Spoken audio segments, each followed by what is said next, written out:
Hello there, I'm Krishna Patel, and today on the occasion of 79th Independence Day, here's wishing each one of you a very happy Independence Day. Now, every Independence Day comes with its usual package.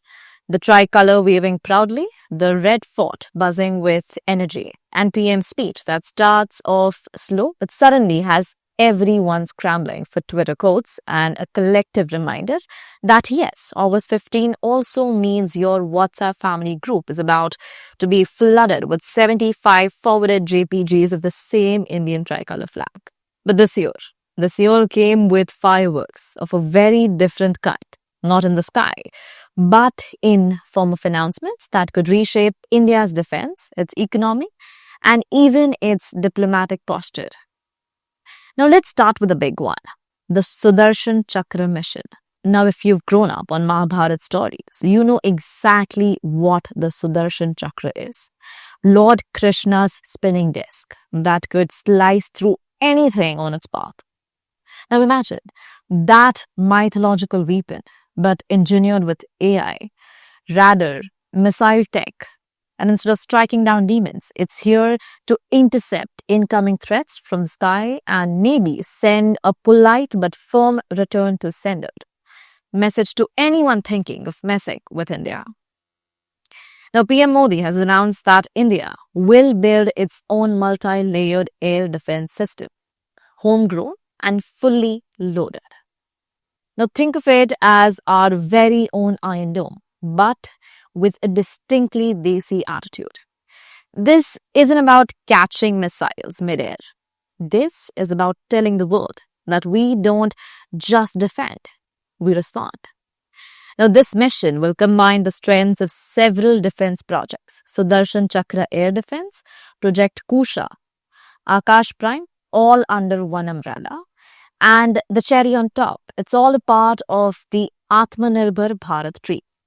No waiting for expensive imports, no begging from foreign suppliers. We are building this here in India. Jobs, innovation, and strategic security, all in one spinning disc of technological glory. Now, while the Sudarshan Chakra is grabbing headlines, the Prime Minister also dropped another bombshell, this one about water, and not just any water. The Indus Waters Treaty, an agreement so old that it was signed when color TV was still a luxury, is the black in spotlight. For decades, the treaty has dictated how India and Pakistan share the waters of Indus river system. PM Modi made it clear that the treaty has caused enormous harm to India's agriculture. Imagine having a farm but being told that, oh, you can only water it from the neighbor's garden hose, but only on Tuesdays. And no, you can't clean the hose either. That's how restrictive it's been, even bearing us from desitting on our own dams. And that came with the Pahalgam terror attack, the brutal reminder of the tensions that still persist across the border. Modi's point was blunt. Continuing with such an agreement while civilians are being attacked is, well, pointless. So he used the loaded phrase, blood and water cannot flow together. Translation: the treaty's suspension is here to stay. Now, if you followed the Indian politics for a while, you know that this isn't just a water dispute. It's a signal. India is no longer playing the, well, we wait and watch game. We're playing the we'll act and move on game. But the Independence Day announcements didn't stop there. The PM also turned the economy. And here's the part that might make you smile before Diwali shopping season. Now, GST reductions are coming, yes, by Diwali.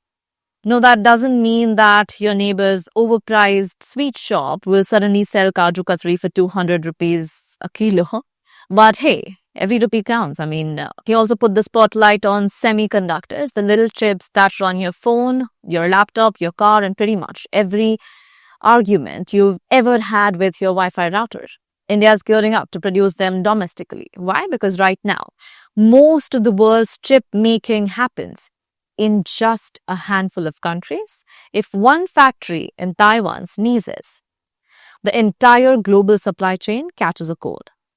India's entry into chip manufacturing means that we're stepping into one of the most powerful future-proof industries on earth. And then space, not the move over another country because the rent is cheaper kind of space, but actual space, the outer space. India is planning a domestic space station. Yes, a made in India platform floating above the earth, potentially hosting research experiments, maybe even an occasional cricket toss if ISRO scientists are feeling sporty. But yeah, jokes apart. Taken together, all of these announcements, defense shields, treaty stand, economic reforms, and high-tech chips and space ambitions paint a picture of a country that's not just looking at next week or next month, but at next few decades. Now, I know that you're thinking, Krishna, it all sounds amazing, but do we have the money, the tech, the manpower? Well, here's the thing. India's history is full of people telling us what we can't do, that we couldn't build nuclear tech, that we couldn't send a mission to Mars, that we couldn't become the world's fastest growing major economy. And yet, here we are. The Sudarshan Chakra Mission might sound like mythology brought to life, but it's also symbolic. It's about taking our own destiny into our hands. The Indus Waters Treaty. That's about refusing to play by rules that no longer serve us. The GST cuts and semiconductor plans. About making sure that our growth isn't just on paper, but in people's pockets and in factories across the nation. The space station, about telling the world that we're not just aiming high, we are aiming beyond. So as the flag flutters in August breeze, maybe this is the message that we take home. Independence isn't a date. It is a mindset. It's the ability to shield yourself, feed yourself, build yourself, and dream for yourself.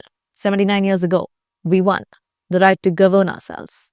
Today, we are claiming the right to protect ourselves, to grow on our terms, and yes, to spin our very own Sudarshan Chakra when the need arises. Happy Independence Day, India. Jai Hind.